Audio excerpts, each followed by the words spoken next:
I'm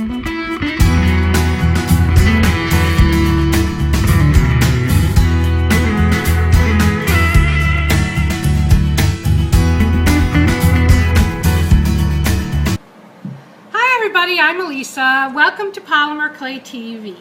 Today we have a really fun project which I really love, and it looks so cool but yet so simple to make, which is awesome. You know me, I always like simple. So anyways, let me show you what I've got here. I decided to use some of this like sari ribbon that I had and picked up.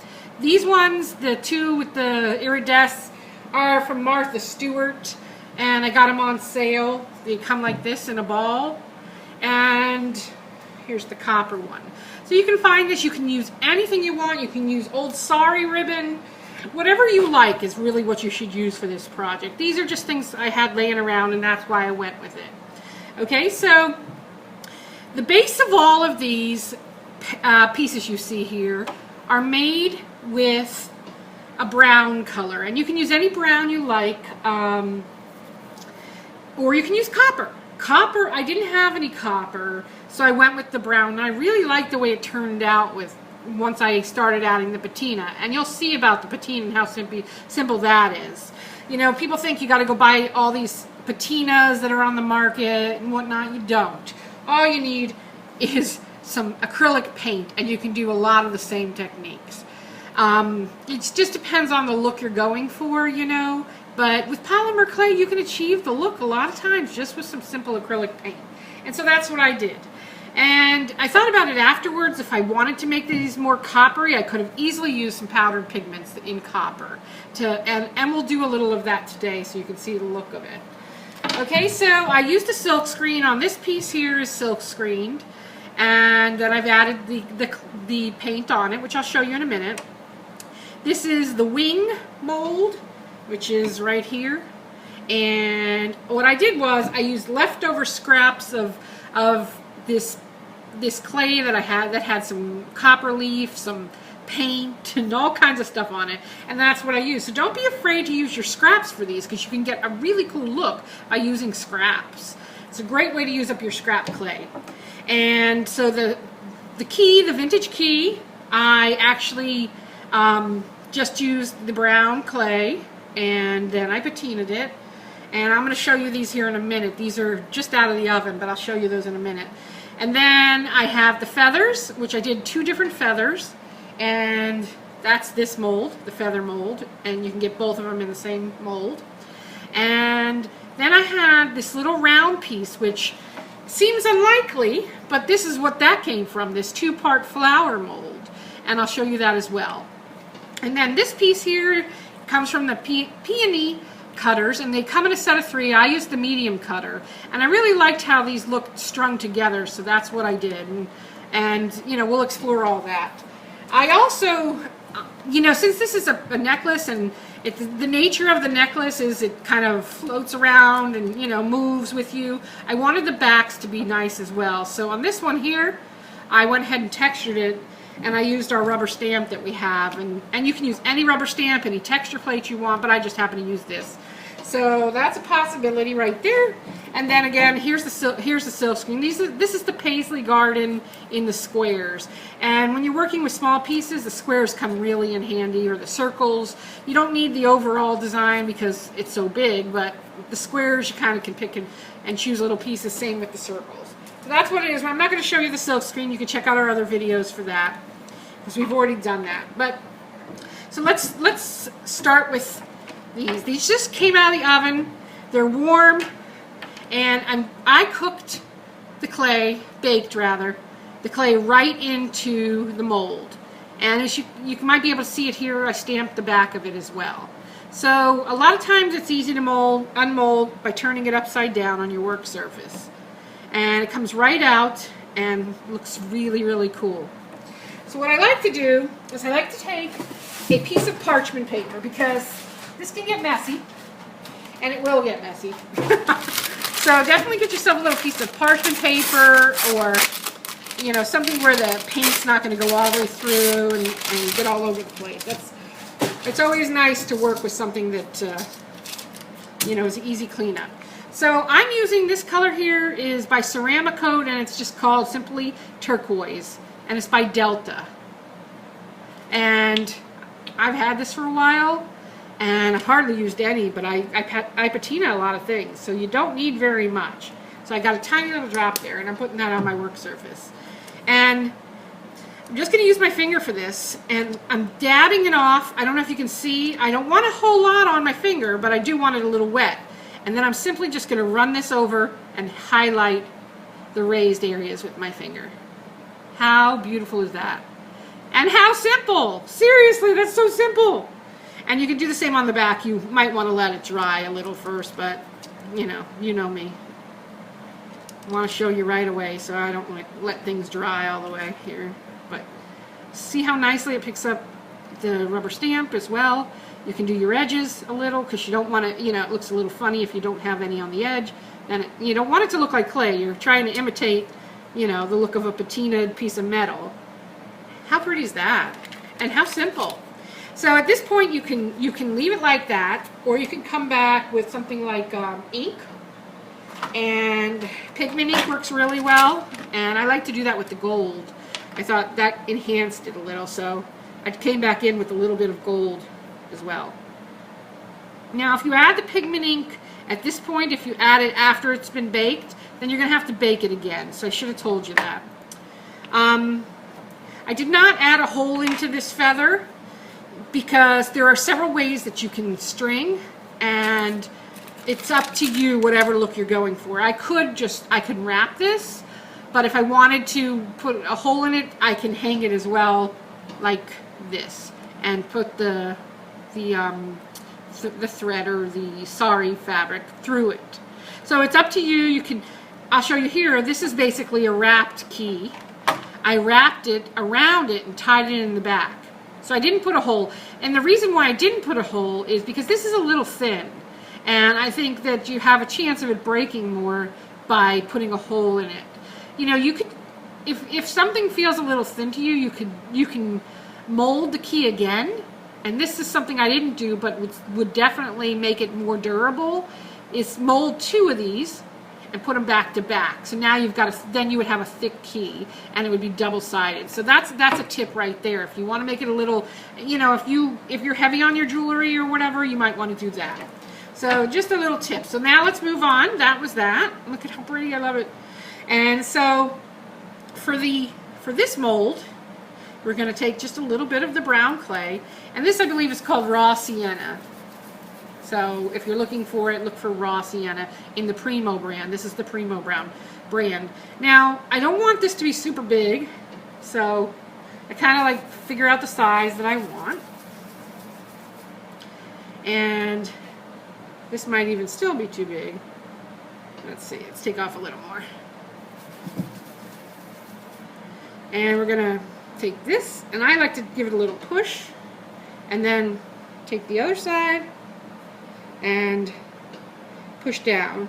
So you're just trying to impart the texture onto the clay, and then you pull it off. Okay? And from here, I took a knitting needle, and I kind of shaped it a little more round, but no, I'm not looking for a perfect round. And then I put a hole in the middle. Now this hole in the middle, I want it to be really big. And I'll show you here. Because I want the ribbon to be able to fit through it. And so I go through it this way, and then I come back the other way to make sure that it's a nice clean hole. But as I do it, I kind of enlarge my hole with my knitting needle. See how I got a nice large hole there? That sounds funny. But there's a nice hole in the bead so that I can stick my thread through without a problem. And so then you can tweak it and kind of pinch it and get it the way you want. And when you're happy with that, then you can start to add, other things to it. I would recommend putting the ink on before, that way you don't have to bake twice, because it's a pigment ink, and it has to be heat set. So do that before you bake it. So now it's time to put it all together, and there really is no correct way to do this. I had already filmed this and then lost the footage because I guess my camera was too full, but So we're not going to go through putting these onto it. You can see what I did. I just strung up the feather and just kind of wrapped it around the regular cord, which I made this one my main cord. So let me just move this out of the way. This is going to get all over the place. So I have just the main cord, as you can see. Now on this one here, I twisted the 3 together. You can do that. You can use the one cord. You can use anything you want. Like I said, this is all about your taste and what you like. And you can just see I just slid it on. I put a knot through it. I put the thread through, knotted it. Same here. And then just slip this one around this one. Simple, simple. No, this is not rocket science.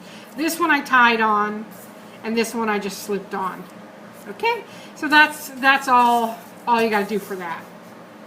So then at this point, you can see here I kind of neatened it up a little, even though it's still a little messy. That's kind of like the boho look, At this point, I'm going to cut a nice little piece off. And then I'm going to use this to wrap around to kind of bunch it all together. And so I like to start by putting the one knot, kind of laying it out. When you just do the one knot like this, you have a little flexibility. You can move things around. When you do 2 knots, then it becomes more set in place. So lay it out the best way you like it. Things are going to move around. It's not going to be exactly like this the whole time you wear it. It's just, to get started, this is a good way to do it. So I'm pulling tighter because I think that's the right spot for me. So then I'm just going to continue by wrapping the rest of the thread around to hide some of the imperfections. If you have something that's big and sticking out, cut it off. You don't need it. And so I continue to wrap it around one direction here, and then I'll use the other piece and wrap around as well. And I don't want to go too low because I still want those to dangle. I want all these to dangle, so I don't want to come like flush with the actual charms. And just, you can overlap it, whatever you want to do to get it to the look you want. You're just going to have to play with it. There's no rhyme or reason to what I've done here. It's just a matter of playing with it. You can knot it off at any point. You can continue to wrap it. If you see other places, then you can come back with another color. It's entirely up to you to do what you like. I'm just giving you the start of it so that you can go with it. So I think that looks good. I think I have enough on there. And I'm going to tie it off here. And I think I'll bring it around the back and tie the knot. And the knot I always do with two knots. I go once, and I'm not going too tight because I'm not looking to squish it. And then I'll do another one. But this one I'm going to do tight because you don't want it to come out. And then I'm going to cut off all the extra. And there you have it. It's as simple as that. And, if you did it the way you like it beforehand and put it all together, it'll lay really nice. You can also add wire. I had done that. The actual wire that I have right here is a blue color, so it doesn't show up great on the blue, but just to give you an idea, I'll put it through a little over here. So you can wrap, you want to make your end so that it doesn't poke you, so I kind of like piece it down in there, like so.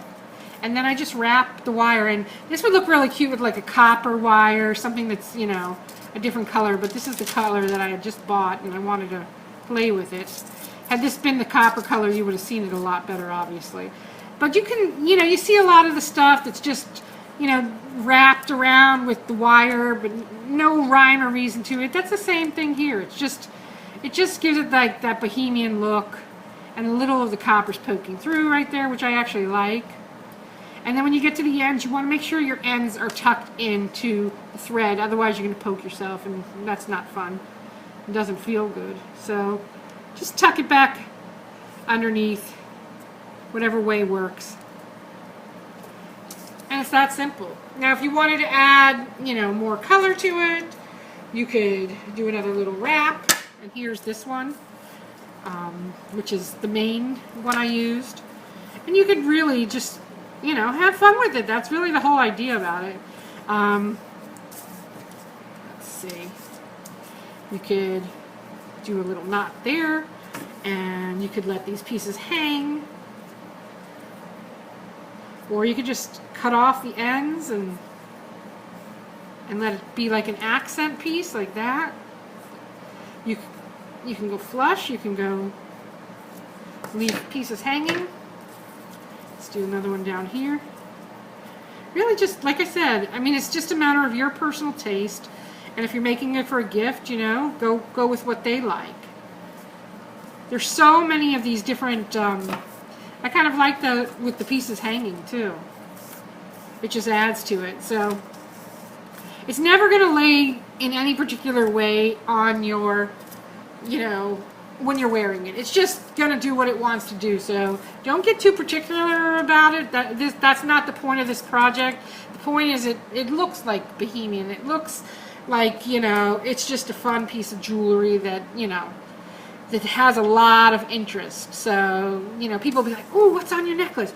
Oh, how cool is that? Oh, I really like that, you know? And that's really what it is. It's just gonna, it'll get a lot of attention because it really does look like you've taken, it actually looks like it's metal, and that you've then, you know, changed that metal and made it look vintagey. So that's really cool thing about polymer clay. You can do all these different techniques to it and get it to look like other things. So that's how simple it is to make faux metal. And faux patina rather, and we have the kit available in our shop at polymerclaytv.com. All you got to do is go up to the top, it says shop, click on that, and the kit's available as long as we don't sell out, which happened in just a matter of hours last week. So sorry about that, but you know, we only have a certain amount, and once they're gone, they're gone. So if you definitely want to get a kit, it comes with the keys, the feather mold, the flower mold, your choice of a silk screen, and in the notes section you have to put which silk screen you want, otherwise we don't know when it's going to hold up your order. So make sure to put the silk screen you want. It has to be one of the ones we have in stock, obviously, so just click on silk screens and they'll take you to the ones that we do have, and just make sure it doesn't say sold out, because then those are not in stock anymore. And it comes with the set of the 3 peony cutters. Say that 3 times fast. Peony, peony, peony. Yeah, it's a little hard. So, but I don't know if you've ever seen a peony flower. They are amazingly beautiful. So I just love this technique. I love how simple it is. I love that you can just change up the look. And if you want to get more of a copper look, you can either use the copper pigment powders like we talked about, or you can get yourself some copper paint or copper ink, and you can go more with the copper. Now you can also do white. White looks really cool. That gives it a neat little aged look as well. So you can get some white paint. And this kind of has that kind of look to it here, even though I used white clay, but you can see that it gives it a totally different look from just, you know, the regular patina. So think about using different colors, think about using different inks and powders and paints, and you'll get an array of different looks. So I hope you enjoyed this, and we'll see you next time.